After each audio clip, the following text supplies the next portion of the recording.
Hey everybody, Unstable Gamer here, and welcome back to the channel. In this video, we're going to be taking another look at Dragon Champions, specifically a legendary event that was announced just a few days ago. The first legendary event in the game. We're going to take a look at what you need in order to unlock this character, and then we're going to take a look at the character himself. Very cool stuff here. But first, before we do, if you're just now finding this channel and you want to stay up to date with the latest in mobile gaming, the hero collectors, the gacha games, the games that we love to play, then consider hitting that subscribe button so you don't miss out.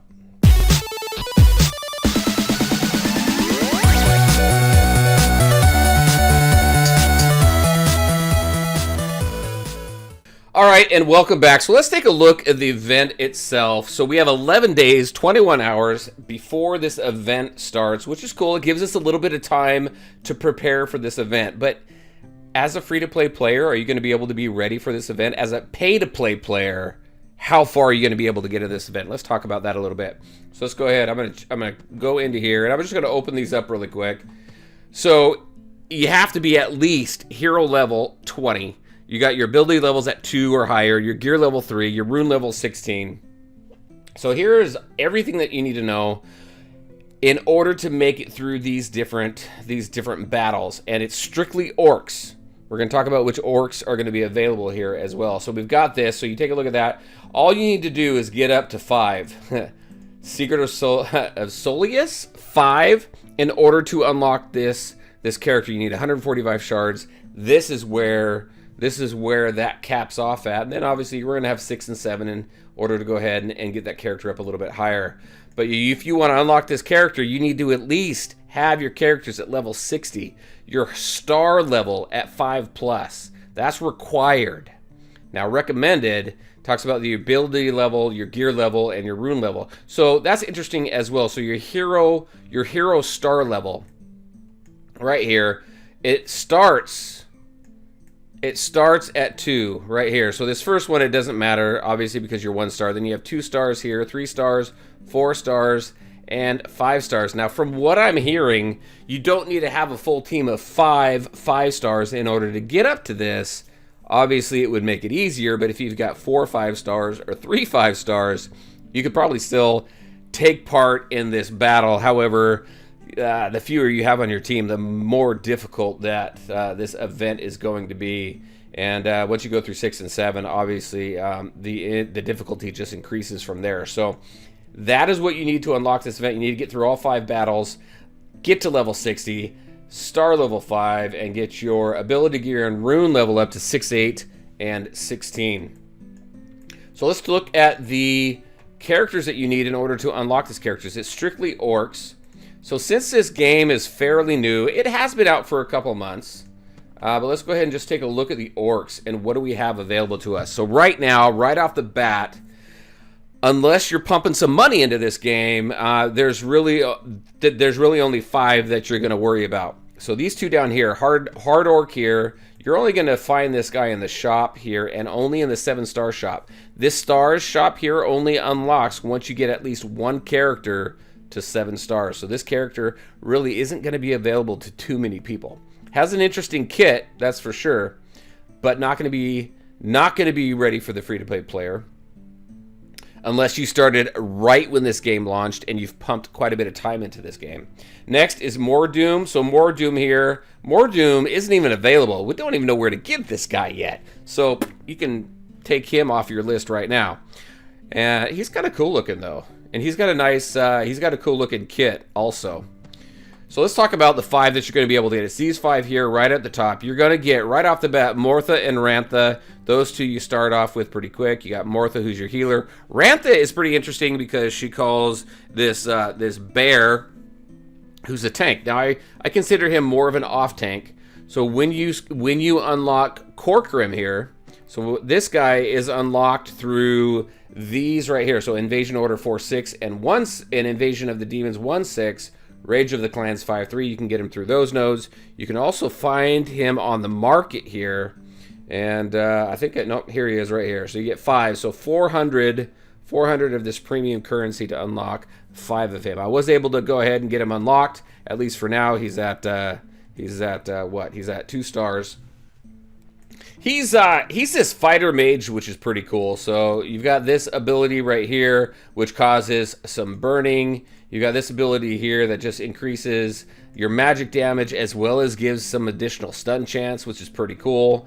This ability here increases damage to an enemy. So a stunned and burned target will be dealt an additional 20% of magic damage, which is really cool because that's really this this first ability here is burning. The second ability here is stun. So it just kind of stacks up, which is pretty cool. And then this one here just increases the potency, and then +5 potency for each living orc in the party. So some nice synergy there amongst the orcs themselves. So a nice damage dealer with Corcoran here.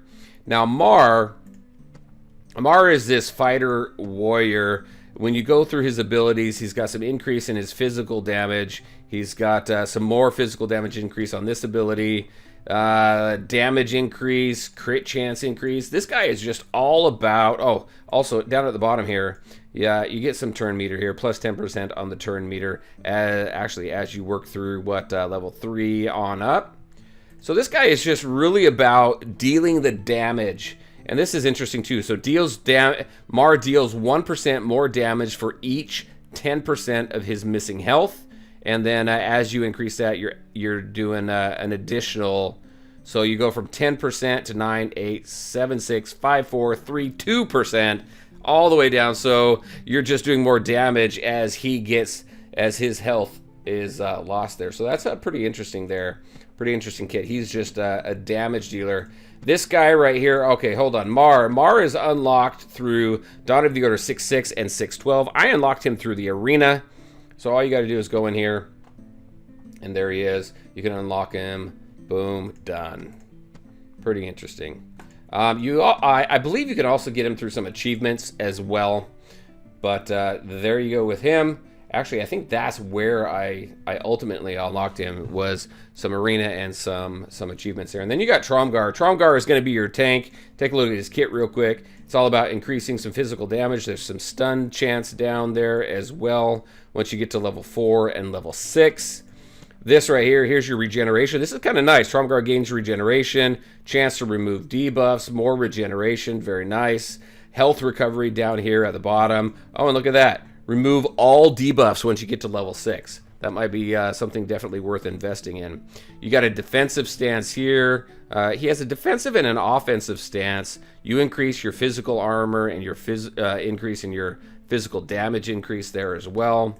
And then right over here, so all allied orcs receive plus 5% potency increase and a 5% tenacity.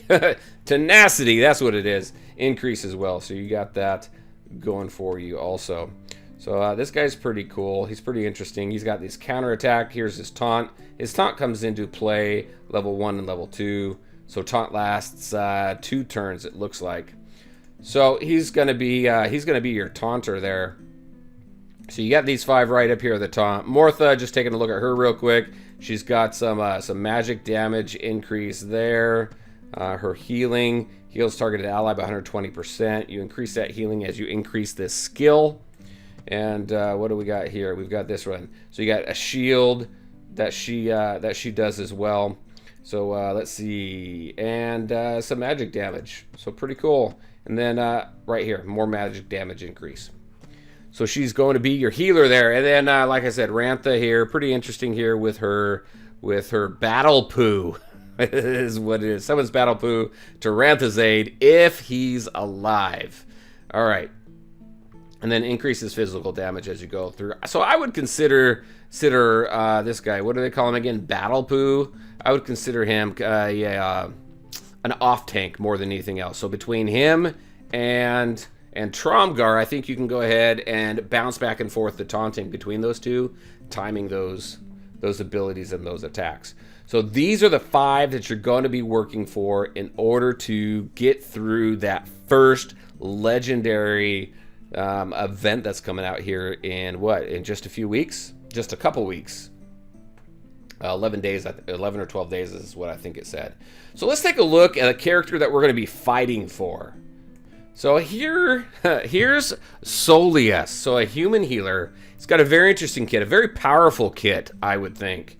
Just in my opinion here. We got some increased damage here, chance to restore 1 turn of a random ability, 5% chance to restore a turn of a random ability here. So restore 1 turn of a random ability. So if it's in cooldown and it's got 3 turns left, boom, this goes off. If it's that ability that hits it, then it's going to be available for you again.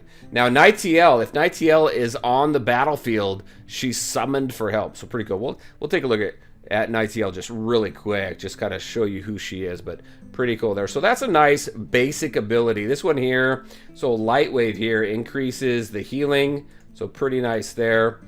Amos's Blessing. Heal an ally for 10% of their max health. Applies armor increase for turns. So as you increase this ability, armor increase, tenacity increase, haste, damage increase, cheat death. You just continually add these buffs to your team, which is pretty cool. This next one here, so inspiration. When the battle starts, all allied human tanks receive armor increase for 2 turns. If Nightl is on the battlefield, she receives the same buff.